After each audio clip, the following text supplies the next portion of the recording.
இன்று நமக்கு நாமே சுற்றுப்பயணத்தை மேற்கொண்டிருக்கும் திமுக பொருளாளர் மு.க.ஸ்டாலின் ஐடி நிறுவனங்களை மேம்படுத்த நடவடிக்கை எடுக்க வேண்டும் என்று தெரிவித்திருக்கிறார்.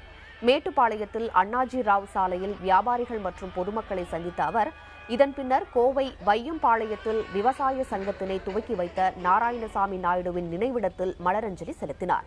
அப்போது அவரை சந்தித்த விவசாயிகள் பல்வேறு கோரிக்கைகளை முன்வைத்தனர். இதன் பிறகு சரவணம்பட்டியில் உள்ள ஐடி நிறுவனத்தில் பணியாற்றும் ஊழியர்களுடன் ஸ்டாலின் கலந்துரையாடினார். அதன் பின்னர் செய்தியாளர்களை சந்தித்த அவர், விவசாய சங்கத்தினை உருவாக்கிய நாராயணசாமி நாயுடுவிற்கு மணிமண்டபம் கட்ட வேண்டும் என்று அவரது குடும்பத்தார் கேட்டுக் கொண்டதாக தெரிவித்தார்.